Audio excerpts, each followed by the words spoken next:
얼마나 잤을까? 쏴 하고 샤워기 물소리가 들리더래요. 다시 잠을 자려고 스르르 눈을 감는 순간 주원아, 나 수건 좀. 한 남성이 마네킹으로 보이는 것을 다리 아래로 던지는 장면을 목격했다고 합니다. 가만히 생각을 해보니 보통 마네킹은 머리카락이 없잖아요. 당시에 머리카락이 있었다고 합니다. 근데 물가에만 가면 아이가 자지러지게 우는 거예요. 엄마 아빠 이렇게 말을 하기 시작하면서는 손을 가리키면서 있어 아이가 계속 꿈을 꾼다는 거예요. 그 이유가 무엇인고 점을 봐보니까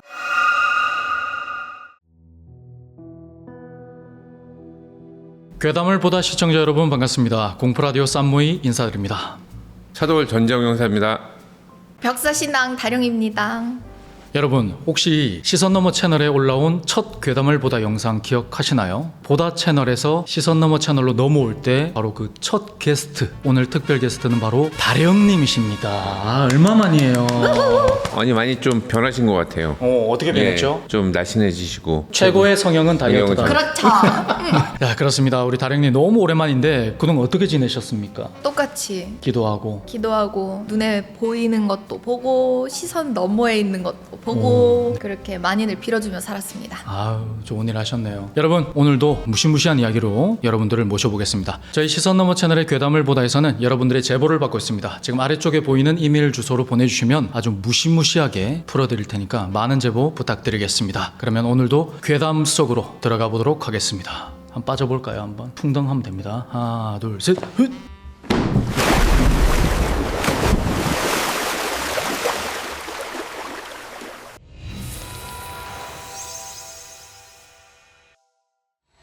오늘 들려드릴 이야기는 바로 선물에 대한 것이에요.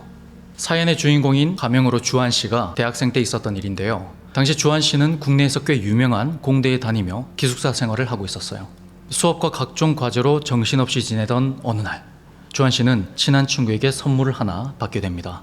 그건 쨍한 파란색 트레이닝 바지였는데 왜 그 얇고 가벼운 그런 소재 있죠. 그런데 그 옷을 받고 한 일주일쯤 지난 후부터 주한씨에게 자꾸 이상한 일이 생기기 시작해요. 이때가 시험 기간이라서 공대생들의 분신인 공학용 계산기 있죠. 예, 계산기. 그것을 들고 이 건물 저 건물 옮겨 다니며 숫자 두드리기에 바빴는데 하루 종일 내내 그 소리를 듣고 있으니까 노이로 제가 올 지경이었어요. 그날도 주한씨는 내일 있을 전공시험 때문에 밤늦도록 계산기를 두드리고 있었죠. 근데 뭔가 이상했어요.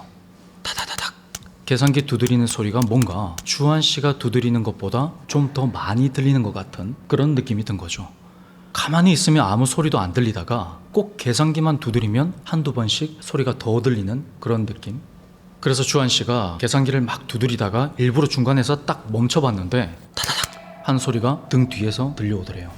비유하자면 마치 누가 흉내를 내다가 마는 것 같은 그런 느낌. 이 기숙사 방은 1인실이었고요. 등 뒤에는 창문이었는데 대체 뭐지? 하고 돌아보니까 아무도 없었고, 주한씨는 내가 요 며칠 계산기를 하도 두드리다 보니까 그래서 그런가 보다 하면서 귀를 후볐죠.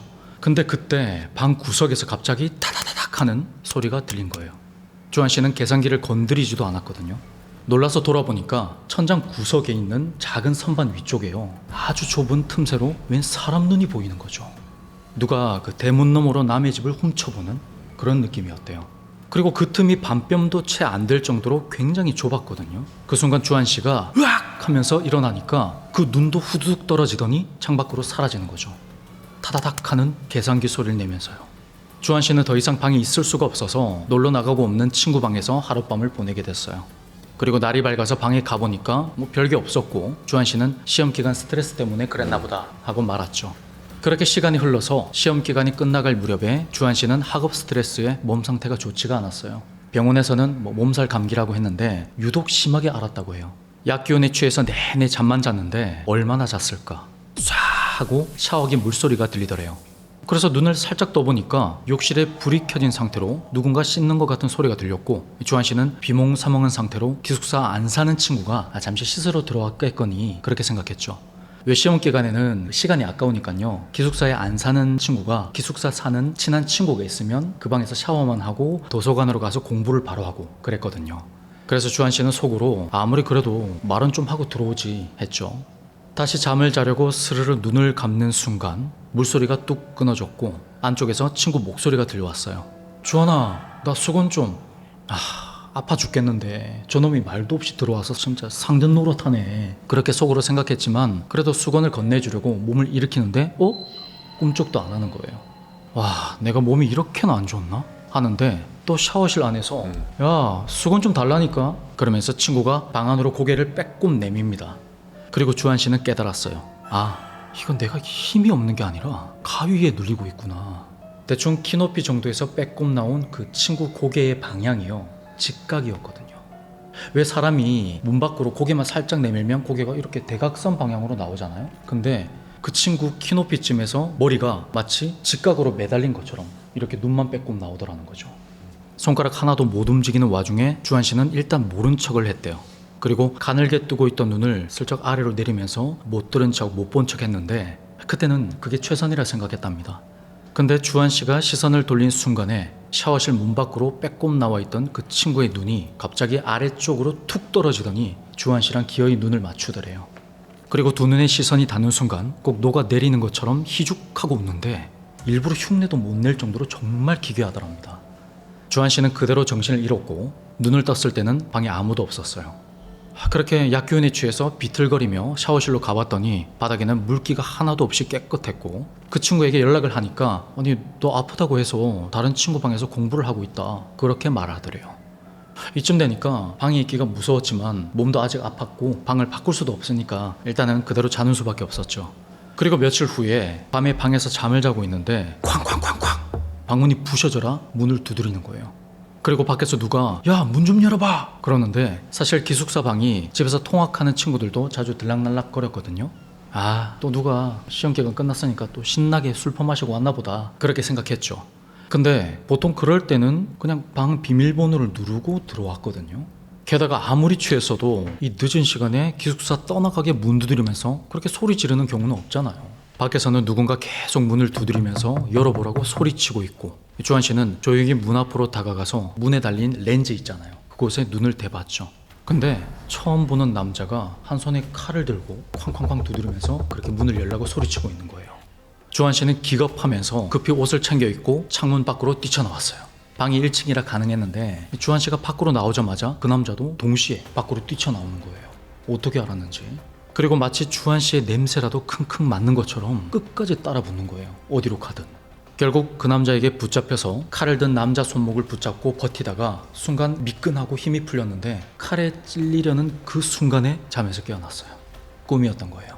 야, 꿈이 얼마나 생생하던지 진짜 씨름한 듯이 깨어나자마자 온몸에 근육통이 있더래요. 침대 시트까지 축축하게 젖을 정도로 땀이 흥건했는데 문제는요, 이걸로 끝이 아니었어요. 그 꿈을 3, 4일에 한 번씩 다시 꾸게 되는 거죠. 그리고 꿈의 내용은 앞서 말했던 그 과정 그대로 다 똑같았는데 이게 한 4번째 꿀 때는요, 아, 이게 또 그 꿈이구나 그렇게 자각할 정도였대요. 그렇다고 가만히 있을 수는 없으니까 똑같이 도망을 가면 결국 그 남자한테 붙잡혀서 칼이 들린 손목을 잡고 필사적으로 버티다가 힘이 풀리는 순간에, 그러니까 칼이 찔리기 직전에 꿈에서 깨어나는 거죠. 그리고 또 얼마 후에 그 꿈을 꿨을 때는 아, 이번에도 또 그 꿈이구나 하고 또 옷을 주섬주섬 주워 입고 나가려는데 순간 주한 씨는요, 어떤 사실 하나를 깨닫게 돼요. 꿈에서 밖으로 나가기 직전에 입은 옷이 매번 똑같은 거예요. 그건 바로 친구에게 받은 파란색 바지였어요. 날마다 수업에 나가기도 벅차서 그냥 있는 옷 서너 벌을 돌려 입었었는데요, 생각해보니까 그 파란색 바지를 입은 날만 악몽을 꾸고 있는 거예요. 심지어 방에서 그때 그 이상한 눈을 봤을 때, 그리고 몸살이 났을 때도 그 바지를 입은 채였어요. 이까지 생각이 미친 주한 씨가 꿈을 꾸는 와중에 일부러 다른 바지를 입고 나갔대요. 근데 놀랍게도요, 그랬더니 이번엔 남자가 곧바로 따라오지 않더라는 거예요. 그동안 주한 씨가 창문을 통해서 나가면 남자가 기다렸다는 듯이 현관으로 곧바로 뛰쳐나왔었는데 이때는 주한 씨가 기숙사 앞 화단까지 갈 동안에도 방문만 계속 두드리고 있는 거죠. 이 모습을 본 주한 씨가 놀라서 도망치는 것도 멈추고 가만히 지켜보고 있으니까 남자가 씩씩거리면서 기숙사 공용 현관 쪽으로 나오더니 이런 말을 합니다.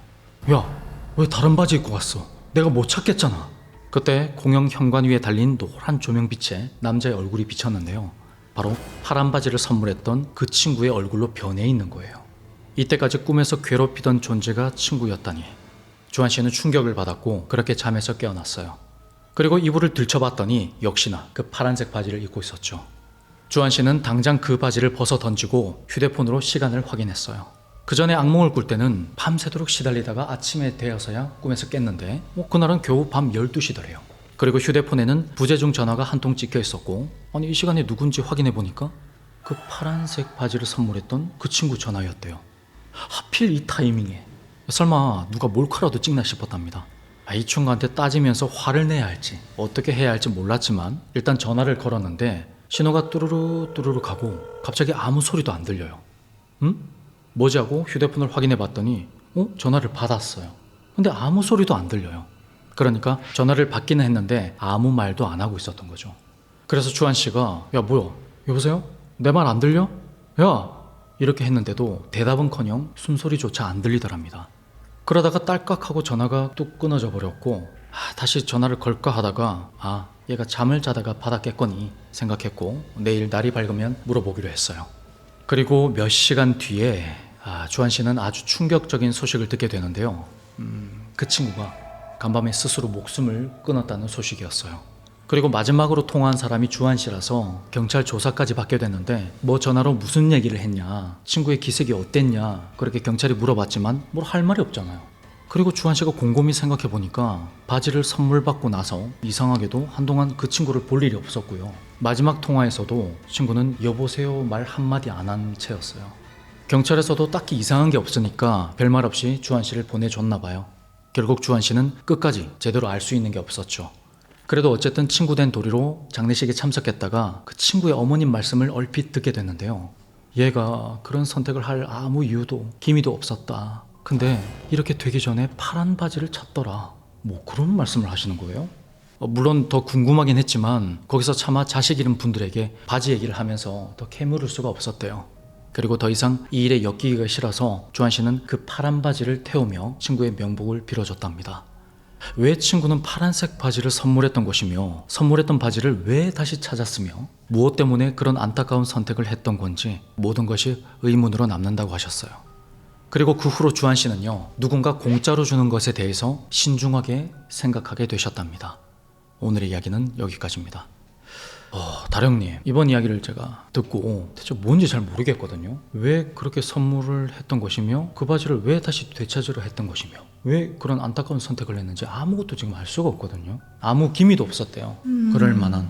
이 이야기를 들으면서 두 가지를 생각해 봤어요. 네. 하나는 그 바지의 원래 주인이 주원 씨라는 분께 선물했던 그 친구가 원래 바지의 주인인 것인지, 아니면 내가 구제 옷가게나 어디에서 사가지고 온 옷이었는지에 따라서 조금은 달리 생각이 좀 되더라고요. 그 내용이 안 나왔긴 했는데 주한 씨도 제 생각에는 출처를 잘 모르는 것 같아요. 그 바지의 출처를. 만약에 그 바지가 구제 옷가게나 혹은 어느 고인이 정말 살아생전에 아꼈던 옷이었는데 그게 이제 소각하지 않고 다른 쪽으로 보내져서 뭐 이렇게 헌옷수거함이나 이런 쪽에 보내져가지고 그거를 그 친구분이 가지고 있다가 뭐가 좋지 않아서 혹은 얘는 괜찮을 것 같아서 그렇게 해서 그냥 은연중에 전해준 물건이 그렇게 된 그 친구분이 잘못된 선택을 하고 나서는 이 옷이 잘못됐음을 알아서 가지고 오려고 애를 썼던 게 아닌가. 뒤늦게 알았다. 네. 만약에 근데 그 바지가 또 다른 가설로는 그 바지가 원래 그 친구분 거였다면 네.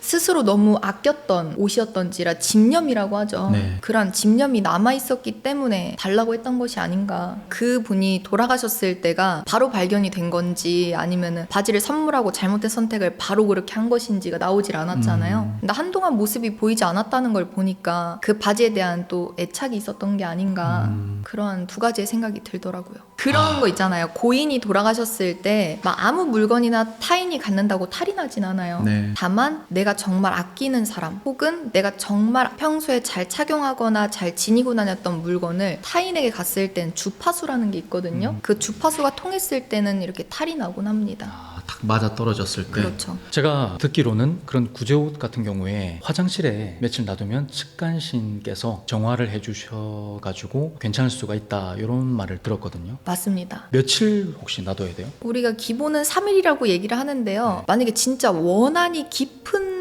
옷에 내가 누군가한테 살해를 당할 때 들고 있던 백, 그러면은 이 돌아가신 고인께서는 그 마지막 기억을 안고 계속 있으시단 말이에요. 내가 살해를 당할 때가 왜 그런 거 있잖아요. 내가 길을 갔다 묻지마 살인을 당했어요.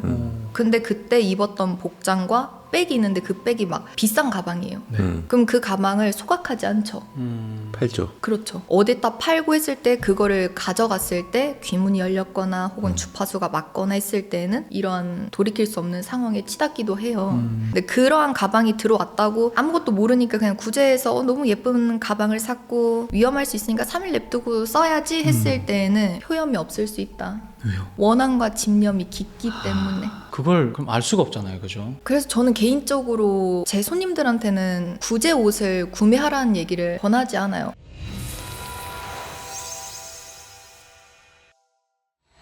제가 이번에 소개해드릴 사건은 2003년에 발생한 미제 사건입니다. 2003년 2월 23일 고등학교를 막 졸업한 20세 여성 김 씨는 친구와 통화를 한 후 실종이 됩니다.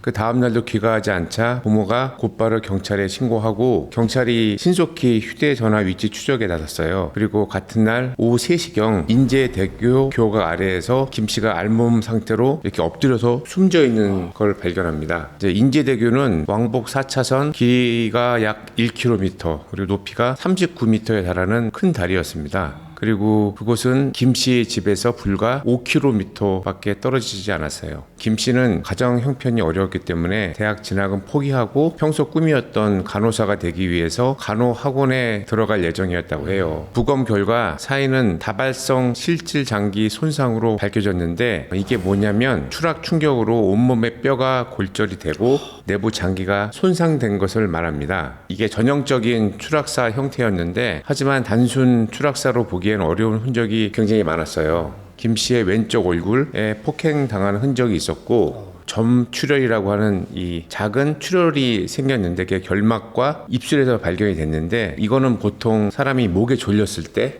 나타나는 현상입니다. 그리고 양팔과 손등에는 공격에 저항하는 저항흔까지 발견됐습니다. 이것을 종합해서 볼 때 이 범인이 김 씨를 폭행하고 목을 졸라 실신시킨 다음에 다리 아래로 떨어뜨렸을 가능성이 굉장히 높습니다. 다만 시신에서 정액이나 이제 DNA가 발견되지 않았어요. 그렇다고 성범죄 가능성을 완전히 배제할 수는 없습니다. 실제로 이 성폭행 범죄 과정에서 보면 피해자가 저항했을 때 가해자가 목을 조르는 경우가 굉장히 많아요. 경찰이 이제 단서를 못 찾고 있었는데 사건 발생 한 달 정도 뒤에 중요한 제보가 들어옵니다. 한 견인차 기사가 사건 당일 인제대교를 지나고 있었는데 흰색 마티즈 차량이 다리 한쪽에 정차 있었다고 증언을 했어요. 보통 다리에 이렇게 정차하는 경우는 흔치 않잖아요.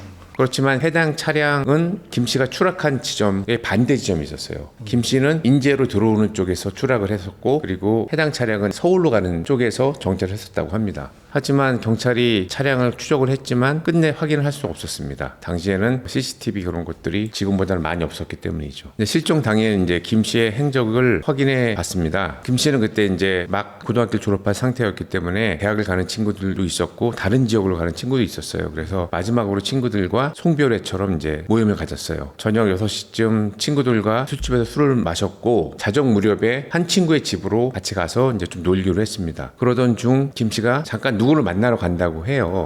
그래서 친구들이 이 밤에 누굴 만나냐 알고 보니 김 씨가 평소에 짝사랑했던 남성을 만나기로 한 겁니다. 그래서 친구들이 그러면 저녁이기 때문에 우리가 좀 데려다 주겠다고 했는데 김 씨는 이제 사양을 하고 혼자 그 남성을 만나러 가요. 그래서 그 남성을 만나서 이야기를 했고 이야기가 끝난 후 다시 이제 복귀하는 과정에서 또 남성이 또 데려다 주겠다고 합니다. 하지만 여기도 또 김 씨가 그걸 또 거절을 해요. 거절하고 오는 길에 친구들한테 다시 전화를 합니다. 전화를 해서 지금 이제 만나고 가는 길이다 라고 했는데 그 시각이 새벽 1시 48분이었어요. 하지만 한참 시간이 지나도 김 씨가 돌아오지 않자 친구들이 전화를 해요. 김 씨에게. 하지만 그때는 전화기가 이미 꺼진 상태였어요.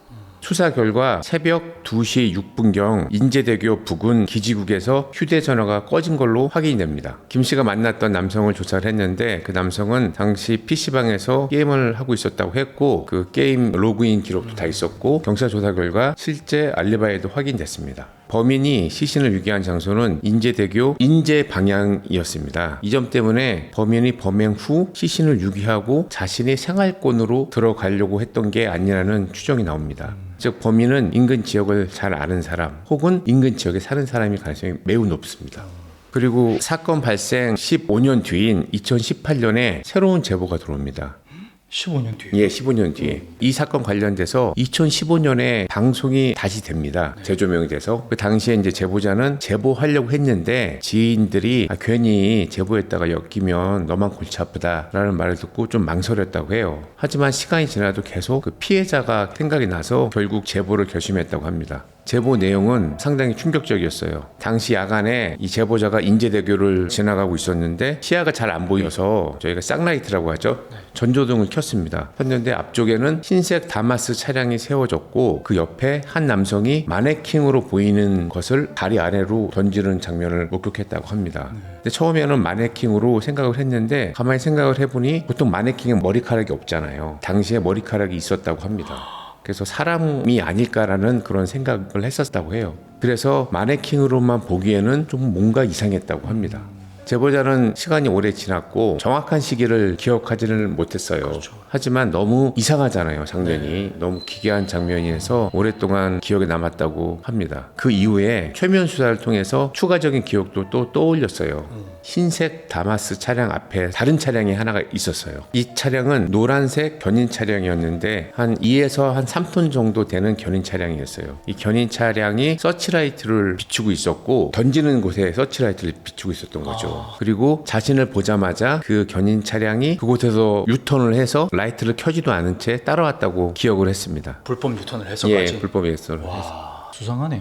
하지만 안타깝게도 차량 번호까지는 기억을 해내지 못했어요. 여기서 눈에 띄는 부분이 있습니다. 바로 사건 발생 초기에 제보를 했던 인물이 견인 차량 기사였잖아요. 맞아요. 반대로 생각을 해보면 최초 제보했던 견인 차량 기사가 오히려 공범이었을 수 있습니다. 그래서 초기에 수사를 혼란스럽게 하기 위해서 일부러 제보한 게 아닌가라는 견해도 있었습니다.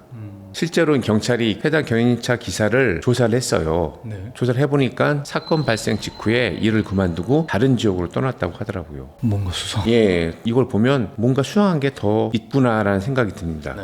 그런데 더 섬뜩한 것은 이 김 씨가 사망한 지 약 2년 뒤인 2005년에 유사한 사건이 또 발생합니다. 인제군 귀둔이라는 곳에 있는데 거기 미령교라는 다리 안에 하천이 있었는데 거기서도 20살 여성이 알몸 시신으로 발견이 됩니다. 이 사건 역시 해결되지 않은 채 미제 사건으로 남아 있습니다. 사건 발생 초기에 경찰이 주목했던 장소가 인제 휴게소였습니다. 왜냐하면 거기에는 인적이 굉장히 드물었고 차량을 숨기기 쉬운 장소였고 하기 때문에 주목을 했었고 근처 주민의 증언에 따르면 새벽 3시부터 한 3시 반쯤 가량 차량이 헛바퀴 도는 소리를 들었다고 합니다. 인제 휴게소에서 서울 가는 방법이 두 가지 방법이 있는데 그 중 하나가 인제 휴게소에서 서울 가는 방향으로 갔다가 다시 돌아오면서 시신을 유기했을 가능성이 높아 보였어요. 그래서 이제 거기서 차량을 돌려서 샛길로 서울 방향 쪽으로 가서 다시 돌아오면서 인제 들어오면서 시신을 유기했을 가능성이 높다고 본 거죠. 그러니까 서울 방향이 아니라 인제로 들어오는 방향으로 시신이 유기돼 있었습니다. 그럼 휴게소에서 어떤 범죄를 저지르고 살해를 하고 그렇게 돌아오면서 유기를 했다. 예, 그럴 가능성이 높다고 본 거죠. 옷은 혹시 발견됐습니까? 옷은 없었어요. 그 알몸 상태인 게 약간 좀 이상하지 않나요? 뭐가 증거가 될 만한 게 묻었지 않았을까? 그러니까 이게 이렇게 성폭행 가능성을 전혀 배제할 수 없는 게 성폭행 범죄 후에 그런 증거를 다 빼내려고 이제 옷을 벗긴 게 아닌가라는 그런 생각도 아마 해봅니다. 아니면 뭐 범인의 머리카락이나 뭐 그러니까 뭔가 각질 같은 있으니까. 게 묻었을 수도 있으니까 그죠? 굳이 그렇게 힘들게 옷을 벗겨서 유기한다는 게 좀 선뜻 이해가 안 가고 그런 측면이 있고 또 하나 측면은 본인의 이제 특이한 범행 방법일 수도 있는 거죠. 그걸 자기가 이렇게 범행을 한다는 거를 이제 보여주기 위하고 자기의 우울성을 보여주기 위한 방법일 수도 있는데 그런 부분이 좀 이해는 안 갑니다. 그러니까요. 예, 이게 범인이 이제 두 명일 가능성이 굉장히 높아요. 봐도 그렇죠.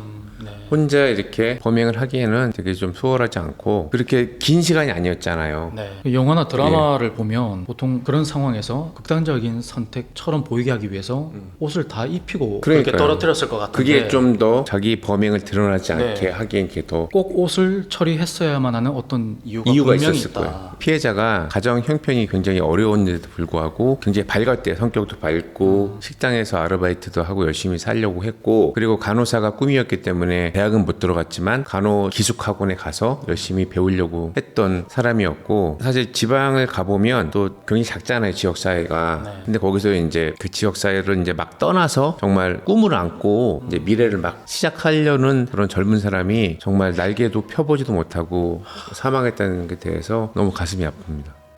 정말 그 착하고 성실한 학생이 그런 피해를 당했다니까 정말 화가 나고 원통하거든요. 형사님은 그러면 범인은 왜 굳이 다리 아래로 그렇게 시신을 떨어뜨렸을까요?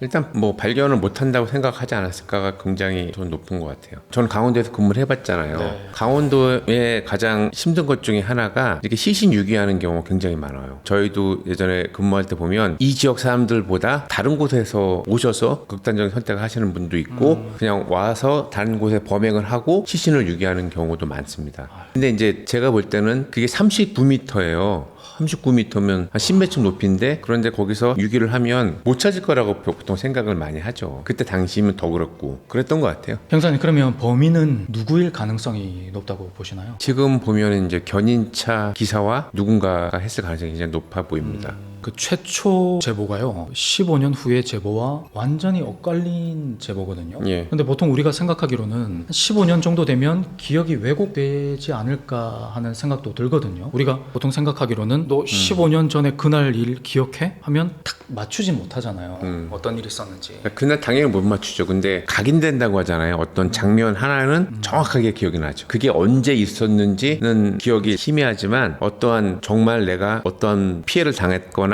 누구한테 피해를 줬을 경우에 그 상황은 정말 잊혀지지 않죠. 각인돼가지고. 너무 충격적인 기억. 예, 맞습니다. 그건 맞습니다. 그러니까 기억을 못하는 게 더 자연스러운 거예요. 그렇죠. 기록이 없는. 기록도 없는데. 예. 그리고 그 견인차 기사가요 굳이 범인으로 오해 살 만한 그런 제보를 했을까요? 이거는 처음에는 이제 좀 제보한 게 이상했는데 네. 15년 후에 제보자가 제보한 걸 맞추면 딱 맞습니다.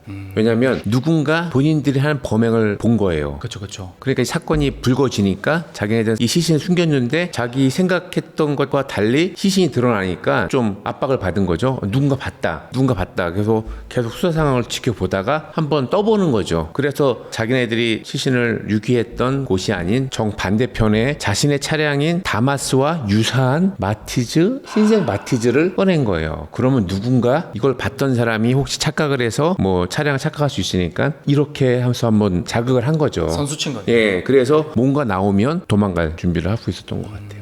예전과 다르게 흘러가니까 예. 그걸 선수 치려고. 선수 치려고 뭐 정보를 얻기 위해서 한 거죠. 정보도 얻고, 그리고 이제 경찰이 만약에 그런 유사한 제보를 받았다면 그것도 좀 흐트러뜨리고 분산시키고. 그러면 그 견인차 기사는 그 수사하면서 거짓말 탐지기나 이런 건 진행 안 했나요? 그건 진행 안 한 걸로 알고 있습니다. 왜냐면 그 사람은 제보자였지 네. 다 거짓말 탐지기를 하진 않죠. 그래요. 제보자한테 거짓말 탐지기라면 누가 제보를 하겠어요. 그렇죠. 물론 동의가 필요하겠지만 그 사람은 제보자였고 이 사람이 의심을 받은 거는 15년 후에 이제 의심을 받게 된 거니까.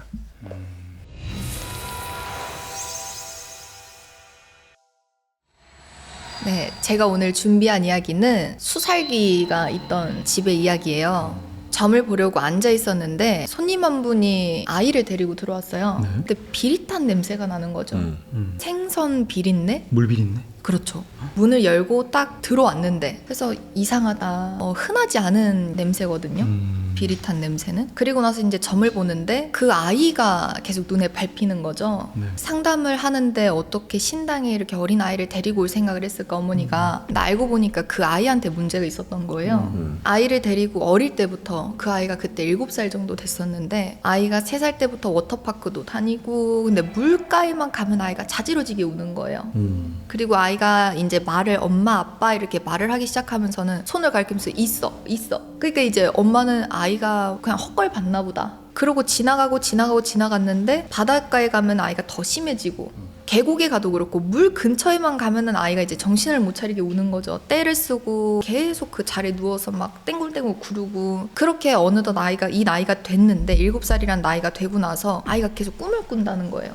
무서워 하면서. 그래서 씻는 것도 싫어하고 물만 닿으려고 해도 이제 막 자지러지게 우는 거예요. 네. 그 이유가 무엇인고 점을 봐보니까 이 집안에서 이 어린 아이를 기준점으로는 1대, 2대, 3대에 걸쳐진 자리죠. 이 어머니 쪽에 문제가 문제는 아니었고 아버지 쪽의 친가부리의 문제였어요. 거기에서 어릴 때 바다에서 옛날엔 그 낚싯배 같은 거 하면서 어업을 종사하시던 그러한 가중이었는데 그 자리에서 일가족 3명이 돌아가신 사건이 있었어요. 근데 그게 다들 쉬쉬하면서 내려왔던 집인 거예요. 기독교 집안이다 보니까. 그렇게 돌아는 가셨으나 뭐 따로 제를 올려드리거나 하진 않았고 그리고 시신도 못 찾았다고 하더라고요. 그러다 보니까 그 형제지간에서도 비밀리에 붙여지고 내려오고 하다가 점을 봤을 때도 어머니는 그런 적이 없다. 그래서 내가 친가 계열에 살아있는 높은 분께 한번 여쭤보지 그러니 아이 때문이라도. 그리고 나서 이제 연락이 오기를 그런 일이 있었다더라. 근데 그게 대를 거쳐서 계속 내려오는 거예요. 근데 그 아이가 너무 우리가 7살 전까지는 아이가 맑다고 해요. 그래서 뭘 볼 수도 있고 돌아가신 분을 볼 수도 있고 그러니까 이 아이를 계속 건드렸던 이유는 집안에서 계속 수살기가 될 것 같으니까 물에 가면 자꾸 사건 사고가 나고 익사 사고가 났었고 그러니까 물에 빠진 걸 또 건져내면 또 애가 제정신으로 살기가 힘든 친가가 다 그런데도 이런 쪽을 아예 모르다 보니까 기도하고 그렇게 했던 사연이었는데 그분은 지금까지도 해결을 하지 못했습니다. 왜요? 일단은 친가 쪽에서 반대가 너무 심했고요. 이 이야기를 친가 쪽에 전달을 해봤지만 미신이다. 그럴 리가 없다. 그냥 얘도 크면 괜찮아질 거다. 근데 제가 그 아이가 좀 걱정됐던 거는 명이 그렇게 길지 않았습니다. 근데 어느 선생님들마다 다 그러겠지만 눈에 보인다고 제가 아무리 손을 내밀어도 여기서 손을 잡지 않거나 믿지 않거나 간절하지 않을 땐 어느 금액을 들고 오더라도 해갈이 불가능해요. 그렇게 해서 안타깝게 보내고 제가 해드릴 수 있는 건 기도밖에 없었어요. 그 어린 아이가 안타까워서. 근데 기도로는 그 아이의 명을 잊지 못한다는 건 알지만 그래도 제가 할 수 있는 거는 왔다 갔으니까 그분의 사주도 있고 이름도 있고 본도 있으니 제가 빌어드릴 수 있는 것밖에 없더라고요. 굿을 하기가 힘들 때는 백중맞이로 해서 넋이라도 불러가지고 달래서 그렇게 보내드리면 되는데 그마저도 너무 큰 반대에 부딪히셔가지고 지금도 그분 생각하면 많이 안타깝습니다. 근데 왜 우리가 같은 자리에서 계속 빠져서 간다고 하잖아요. 이 자리에 매여 있거든요. 진짜 못 빠져나와요. 그래서 이 자리에서 누가 죽어야 그 자리에 그 혼이 매여 있고 이 혼이 자유로워질 수 있는 거예요.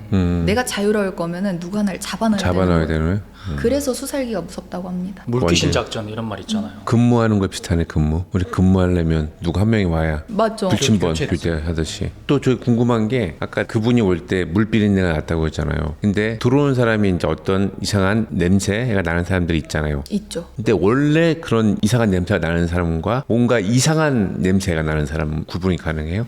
가능해요. 어떻게 해요? 사람한테 나는 채취와 어떠한 영적으로 맞는 향은 냄새가 달라요. 달라요? 사람한테서는 한 번도 맡아보지 못한 신에도 향기가 있거든요. 네. 산에 갔을 때 제일 많이 맡아요. 저는. 신의 향기는 또 다르지만 정말 이 세상에 없는 향이에요. 물에 빠져 돌아가셨거나 칼 맞아서 돌아가셨거나 아니면 이제 불에 타서 그리고 이제 막 정말 그 가지각색의 향이라 하기엔 그리고 냄새가 있어요. 예.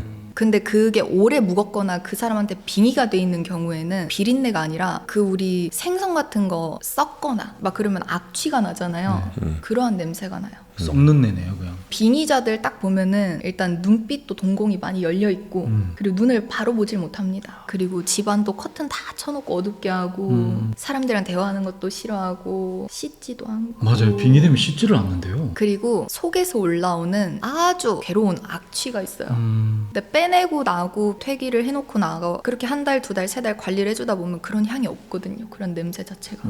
신기하네요. 저는 다령님 이야기를 들으면서 이런 생각도 해봤거든요. 그렇게 아이가 물을 싫어하고 막 피하는 이유가 그 조상님이 그렇게 돌아가셨으니까 오히려 물 근처에 못 가게 막아주신 게 아닐까 이런 생각도 해봤는데 그건 아니었나 봐요. 맞죠. 못 오게 하지 않겠어요. 내가 그렇게 죽었는데 우리는 그곳에 매여 있지만 그 장소가 아니고 그냥 물가예요. 그리고 알아달라는 게 좀 있으셨죠. 그러면 다령님이 거기서 뭘 해결해 줄 수 있는 거예요? 좋은 게 아니에요 그러면? 왜냐면 물을 못 가게 하니까. 근데 예. 어차피 그 아이가 물을 못 가게 하더라도 사람이 살다 보면 물가에 평생 못 가고 살 수는 없어요. 비가 오든 혹은 내가 계곡을 가던 그리고 그 아이의 그러한 상황이 일단 안타까웠던 거지. 믿어야 뭘 도와줄 수 있는데 도와주는 건 방법이 정말 다양하거든요. 그런 분들을 천도를 한다든지 이 아이를 명다리를 걸어서 뭔가 명을 좀 길게 단명이라 그래서 다 빨리 잘못되는 건 아니거든요. 삶을 살면서 굴곡이 많다는 이야기예요. 근데 이 아이가 씻는 것도 힘들어하는 상황이 돼버렸잖아요. 그러면 일상생활 자체가 힘들어집니다.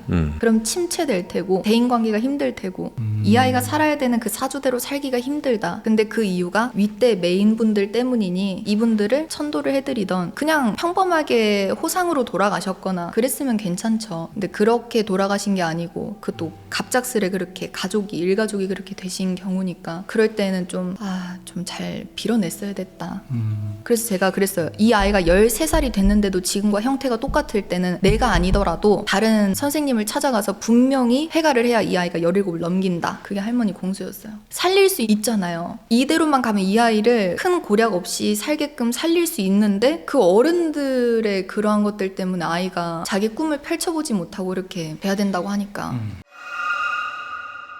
여러분, 오늘 이야기 무시무시하게 잘 들으셨습니까? 여러분들의 다양한 의견 댓글로 남겨주시고 시선너머 채널 구독과 좋아요, 알림 설정 꼭 부탁드리겠습니다. 그리고 하이프 꼭 한 번씩 점수 올려주시길 부탁드릴게요. 다음 시간에도 무시무시한 컨텐츠로 찾아뵙도록 하겠습니다. 오늘도 감사드립니다.